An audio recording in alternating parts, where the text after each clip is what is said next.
You walk into a room and time forgets its manners. It hushes. It stops counting. It leans in, curious. Why does she glow like that? How does he hold such brightness? Today, I offer you something more than beauty secrets. I offer you truths the mirror never told you. Stay with me, not because I promise magic, but because I will remind you that you've always had it. Some say age is a number, but baby, numbers tremble before presence.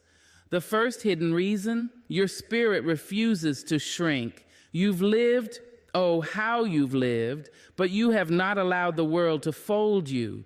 You expand, you sing, you fight with elegance. That kind of fire keeps the clock off your skin. Second, you carry grace like gravity doesn't exist. You've fallen, but you landed in wisdom, not wrinkles. You've suffered, but you wear survival like silk. That grace, it slows down decay. It makes you timeless. Third, your laughter is your skincare. It doesn't just lift your cheeks, it lifts entire rooms. It cracks the walls of sorrow. It's the sound of youth wearing an old soul's coat. Fourth, you wear peace like a perfume. Worry ages us faster than time. But you have found stillness. You are calm in chaos. That serenity, it's your secret serum. Fifth, you eat wonder for breakfast. You never lost your child eyes. You still marvel at a sunrise, still gasp at moonlight. You keep learning, stretching, reaching. Growth keeps you glowing. Sixth, you are loved, and what's more, you know it. That love from self, from others, from above, has lifted your chin, softened your scowl, and filled your heart. Loved people look younger. Loved people are younger. And finally, the seventh, you may have forgotten this one. You have never let anyone else define your worth. Not age, not culture, not magazines. And when you live like that, wild, loved, graceful, laughing, you don't age.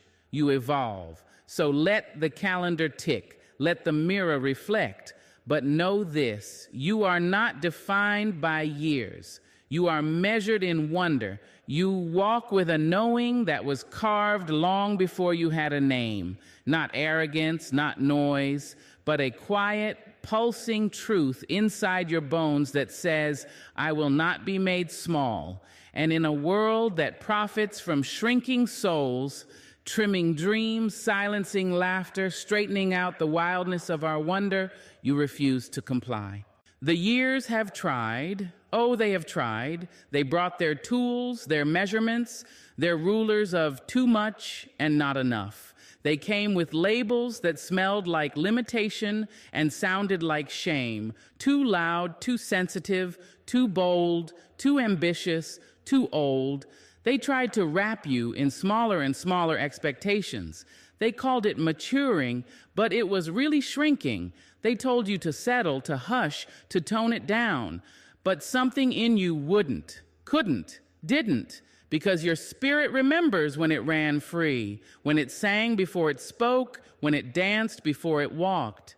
That memory has roots deep inside you, and even when the world poured concrete over them, they kept reaching, kept growing. You may have doubted, yes, you may have dimmed, but you never disappeared. There is a radiance in you, not because you have escaped pain, but because you have not allowed pain to define you.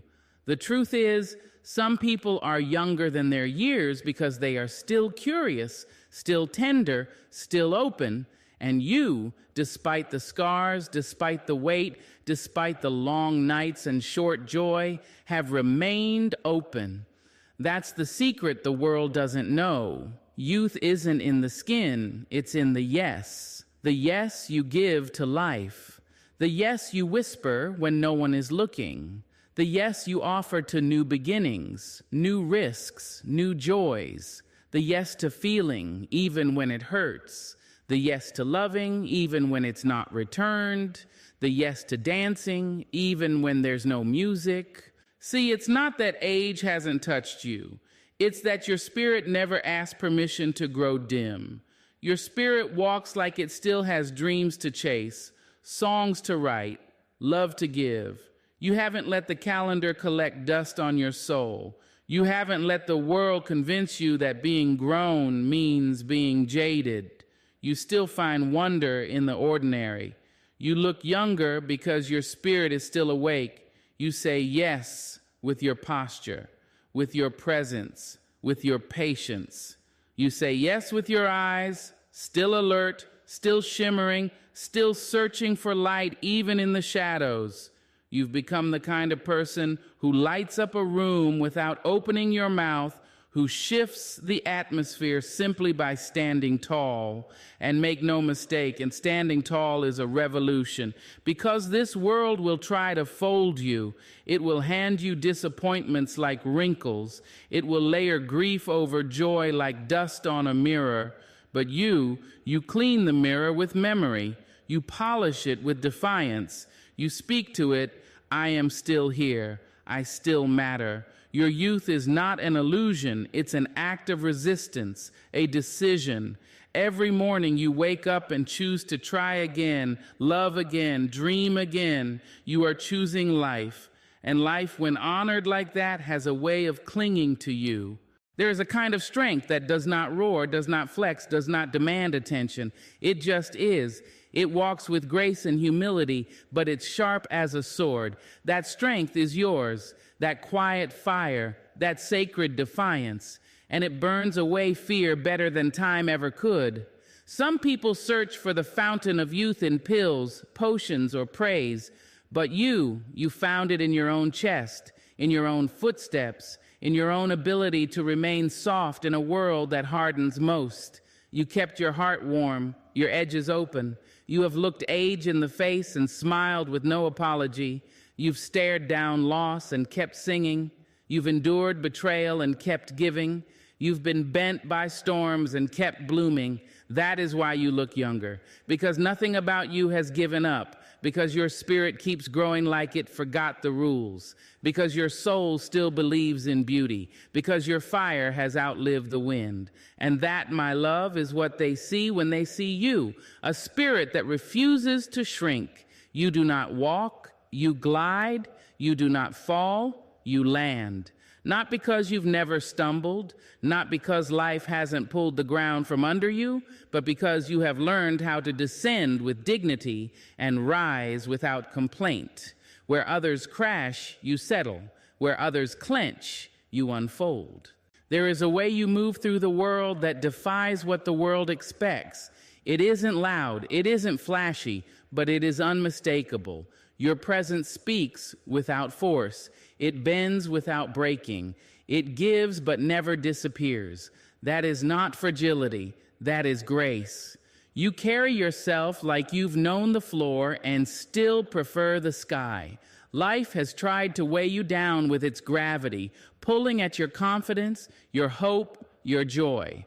But somehow, you found a way to float, to lift, to keep your soul upright even when your knees buckled. That's not magic. That's muscle, soul muscle, the kind you build through sorrow and stillness, through heartbreak and healing. You know what it is to walk through fire and smell like freedom. You know what it is to carry loss in one hand and love in the other. You've lived long enough to understand that beauty is not in youth, it's in composure. It's in the way your hands stay open after they've been emptied, in the way your mouth still smiles after all the goodbyes, in the way you forgive not because they asked, but because your spirit refuses to carry chains.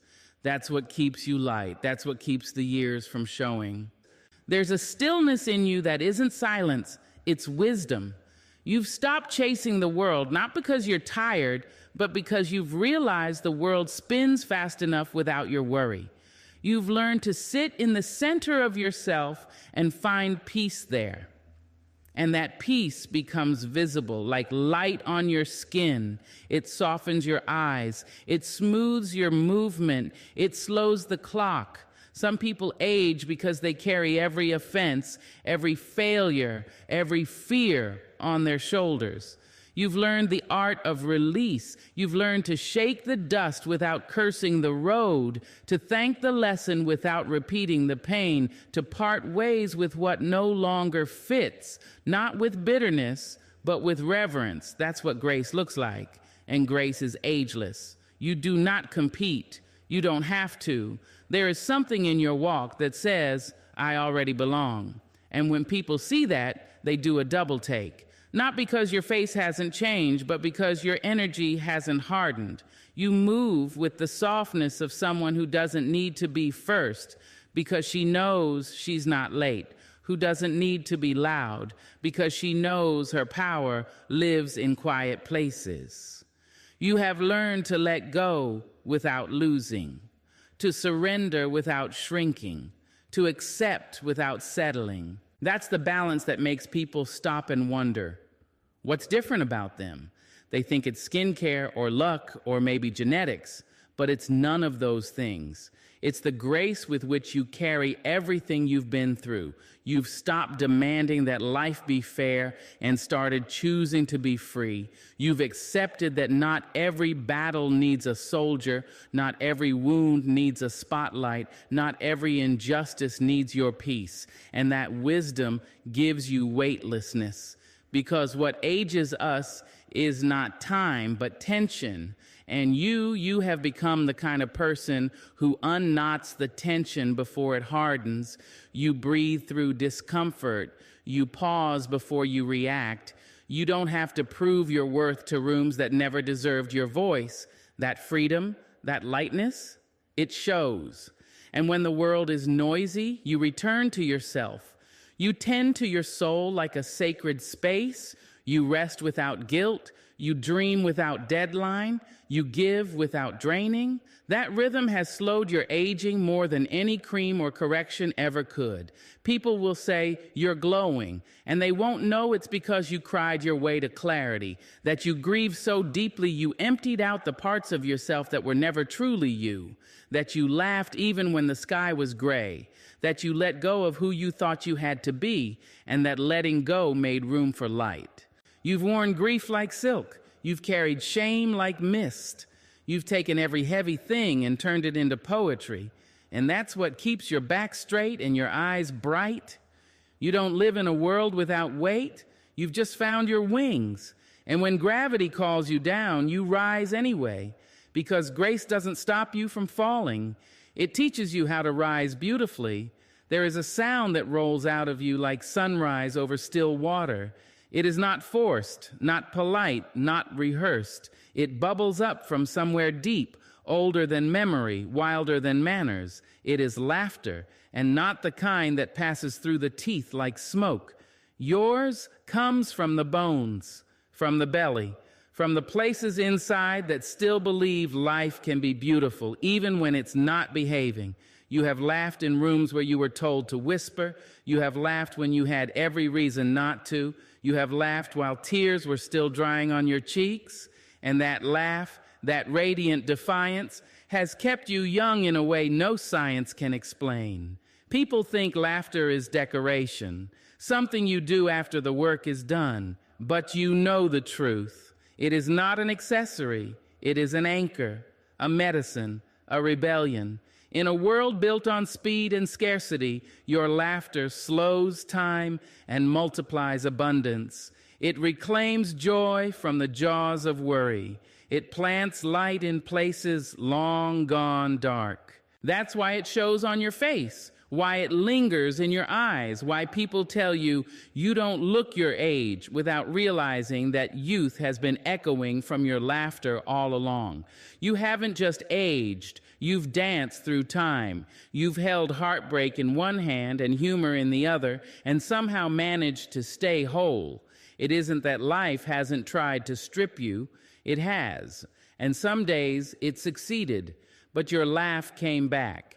And when it did, it brought color to your skin, shape to your soul, and rhythm to your steps. You learned early that laughter is not a betrayal of pain, but a balm for it. It is the way your spirit exhales, the way your soul stretches out the bruises until they stop hurting so much. Some people let sorrow wrinkle their skin, But you let joy iron yours out. You've laughed at the ridiculous, the tragic, the tender. You've laughed in traffic, in hospital rooms, at kitchen sinks full of unanswered prayers, not because everything was okay, but because you decided not to wait for perfect conditions to celebrate being alive. People ask you, "What's your secret?" But they don't realize they've already heard it. It's in the sound you make when something truly tickles you, not just in the moment, but in your marrow. It's in that sudden burst of sound that fills the air with warmth, that brings down the armor in others, that says, even now, there is joy. Because you don't laugh to escape reality. You laugh to honor it, to baptize it in something softer, to remind yourself that pain is not the only guest at your table, that grace still visits, that delight still dances. You understand something the world often forgets, that laughter is sacred, that to laugh, especially when things are broken, is to declare that you are not, that there is still something inside you untouched, unspoiled, undefeated. That is not immaturity, that is strength. That's what keeps your heart young, the way it still finds humor in the chaos, the way it turns inconvenience into amusement, the way it resists bitterness like it's allergic to it. You've trained yourself slowly and fiercely to look for light, and that has made all the difference. The kind of laughter you carry is contagious, not in the way of comedy clubs or cartoons, but in the way fire spreads when the wood is dry. People near you begin to soften, begin to remember that life is not meant to be endured without joy. They see your face glow when you tell a story, and they feel it, that rush of oxygen, that flicker of freedom. You laugh like someone who's made peace with not having all the answers, like someone who knows that control is an illusion and that surrender doesn't have to be solemn.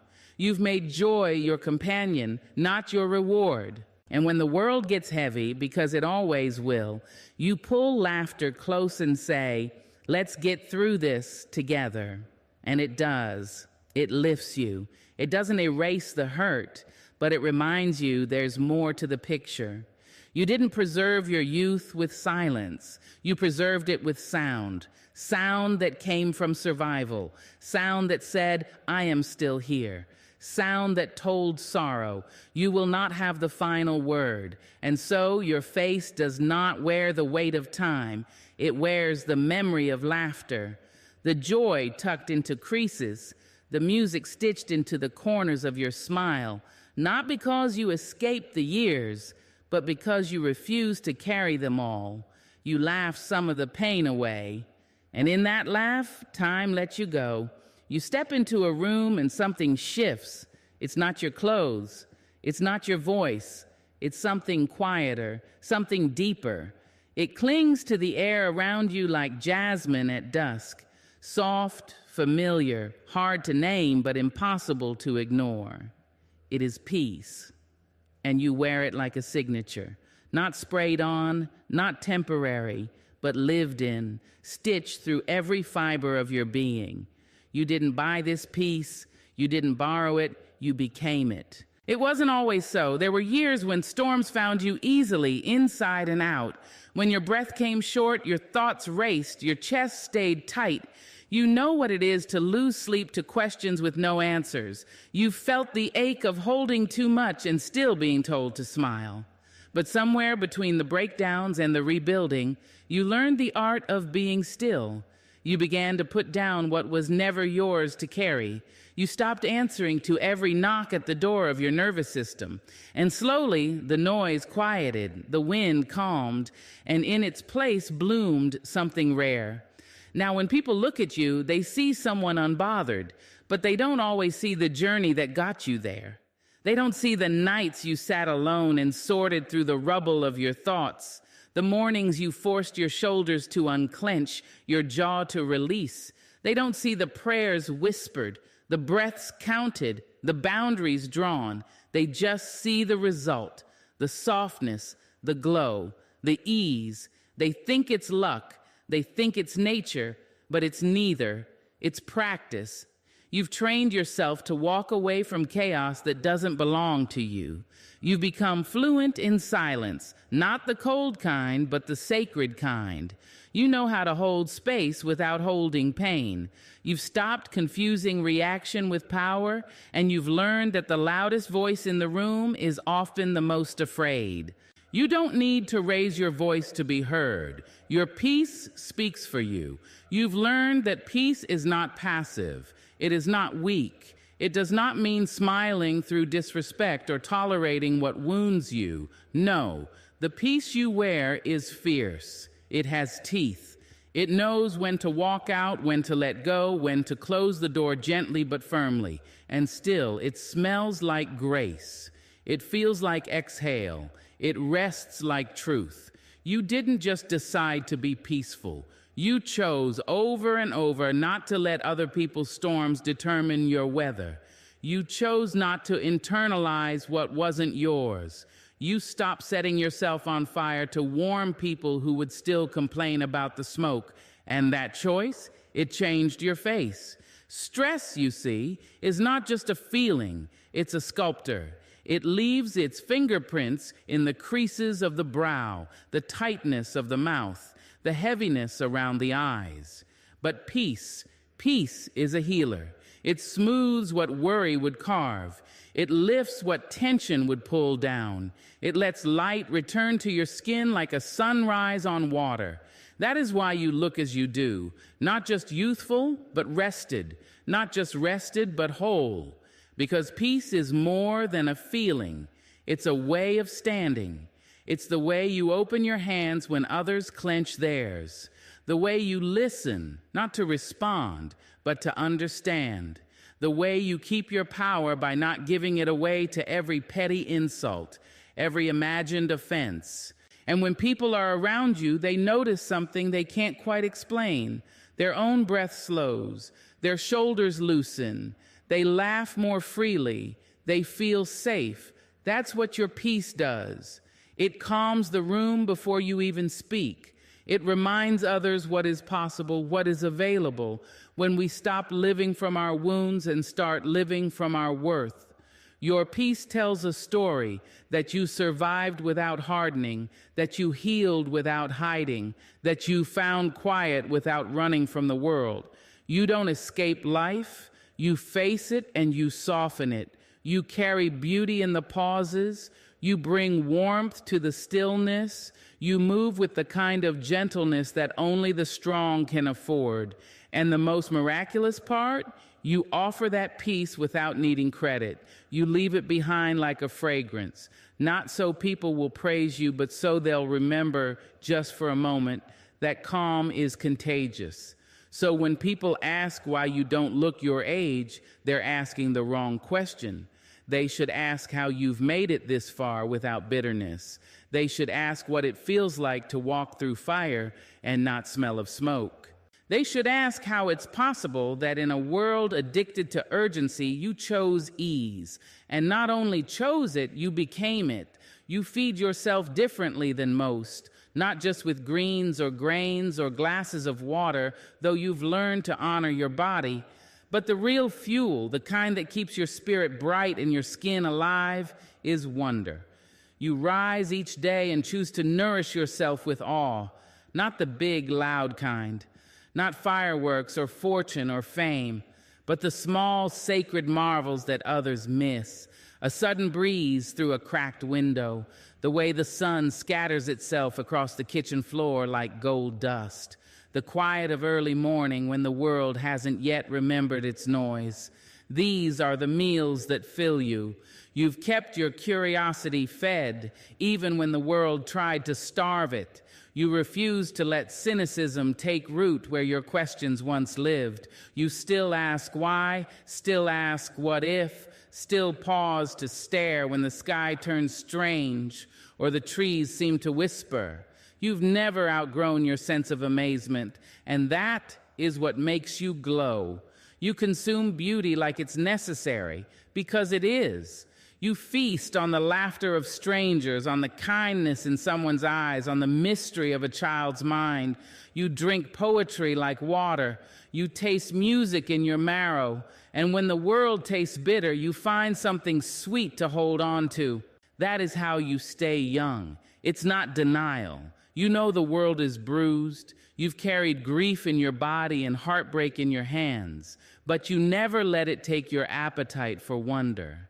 And that choice, quiet as it may be, is revolutionary, because there is a kind of aging that has nothing to do with time and everything to do with losing your appetite for the miraculous. When people stop being surprised, when they stop looking up, when they stop finding joy in the smallest places, that is when the light begins to fade from their eyes. But you kept looking up. You kept saying, "Isn't that something?" You kept pointing out the shapes in the clouds and the way a single leaf can turn red in the middle of summer.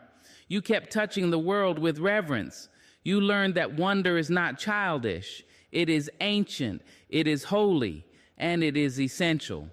Your skin holds the memory of joy. Your voice carries the music of someone who's still impressed by the ordinary. That's why people can't quite place your age, because something in you has stayed tender, alert, awake. You haven't let the heaviness of life weigh down your gaze. You've stayed hungry for the light.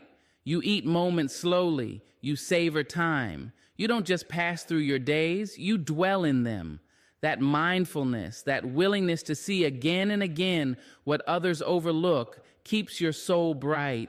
It shows on your face. It glimmers in the lines that curve with your smile. You've made it a habit to look closely, to pay attention. You compliment the moon. You name the flowers. You take pictures not to post, but to remember. You are an artist, not by trade, but by practice, by the way you let the world move you, by the way you allow wonder to alter your mood, your mind, your moment. You aren't searching for youth. You're feeding the part of you that never forgot how to be amazed. And there's something rare in that, something that can't be bottled or bought. People spend fortunes trying to recreate the glow you've sustained simply by staying in love with life. You've refused the diet of despair. You've declined the bitterness offered in every headline. You've turned down the tasteless banquet of cynicism. Instead, you've fed your joy. You've nourished your hope. You've let gratitude rise like bread in your belly. You've seasoned your days with perspective and spiced your silence with imagination. You've created your own recipe for staying vibrant, and it starts with choosing to notice what others miss, to notice what others dismiss, to notice what the world has stopped naming beautiful. Your soul is still well-fed, not because it's been untouched, but because you've learned what it truly craves: connection, stillness, surprise, color, texture, wonder. And every time you make room for that wonder, it returns the favor. It refreshes your face. It lifts your voice. It brings sparkle to your gaze that no eye cream can match. It reminds your body how to feel alive, not just functional, but inspired. Because when you eat from the hand of wonder, you digest joy. And when joy lives inside you, it shows. Not in the absence of years, but in the presence of light. There is a kind of beauty that doesn't come from creams or serums or the shimmer of highlighters under vanity bulbs. It's the kind that breathes from within, soft and radiant, like morning light through sheer curtains. It's the glow of someone who is not just loved, but knows it. Not just admired in passing, but cherished in stillness.